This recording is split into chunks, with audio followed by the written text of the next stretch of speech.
हमारी विशेष सीरीज नाम जप का विज्ञान के तीसरे एपिसोड में आपका स्वागत है। पिछले दो एपिसोड्स में हमने ब्रेन वेव्स और ध्वनि तरंगों के असर को समझा, लेकिन आज हम बात करेंगे उस भौतिक और यांत्रिक प्रक्रिया की जो नाम जप के दौरान हमारे मुंह के भीतर होती है। अक्सर आधुनिक पीढ़ी सोचती है कि मंत्रों को मन में बुदबुदाने या जोर से बोलने से शरीर पर क्या फर्क पड़ेगा, लेकिन एक चिकित्सक के तौर पर जब आप मुख की शारीरिक संरचना और न्यूरोलॉजी को मिलाकर देखेंगे तो आपको पता चलेगा कि आपके ऋषियों ने मंत्रों के शब्दों का चयन केवल अर्थ के आधार पर नहीं किया था, बल्कि इस आधार पर किया था कि बोलते समय आपकी जीभ मुंह के किस हिस्से को छुएगी। आज हम इस अद्भुत न्यूरो एंडोक्राइन कनेक्शन को डिकोड करेंगे। वीडियो को बहुत ध्यान से देखिएगा। मित्रों, हमारे मुंह के ऊपरी हिस्से को, जिसे हम तालू कहते हैं, उसे मेडिकल और एक्यूप्रेशर विज्ञान में एक अत्यंत संवेदनशील जोन माना गया है। इस तालू के ऊपर कुल 84 मेरिडियन पॉइंट्स यानी ऊर्जा और तंत्रिकाओं के केंद्र होते हैं। इनमें से 64 पॉइंट्स हमारे कड़े तालू पर आगे की तरफ होते हैं और 20 पॉइंट्स पीछे की तरफ मुलायम तालू पर होते हैं।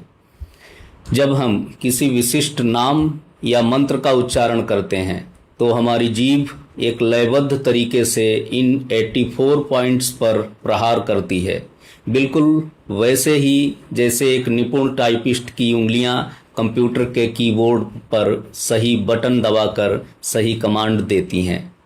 जीभ का ये स्पर्श कोई साधारण स्पर्श नहीं है, ये सीधे हमारे केंद्रीय तंत्रिका तंत्र को संदेश भेजने की एक शारीरिक प्रक्रिया है।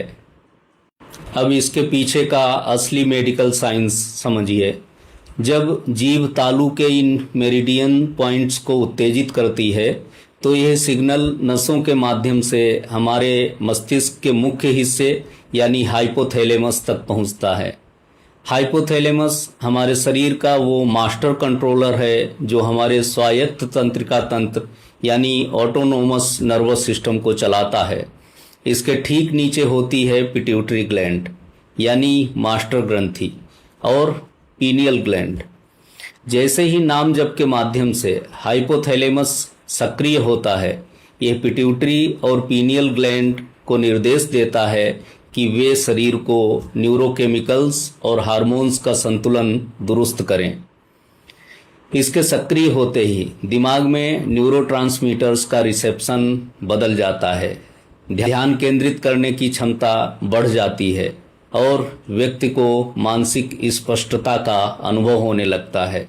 विज्ञान के नज़रिए से यह आपके न्यूरो एंडोक्राइन सिस्टम को रिबूट करने का एक फिजिकल तरीका है। इसीलिए हमारे शास्त्रों में मंत्रों की ध्वनि और उनके उच्चारण की शुद्धता पर इतना जोर दिया गया है।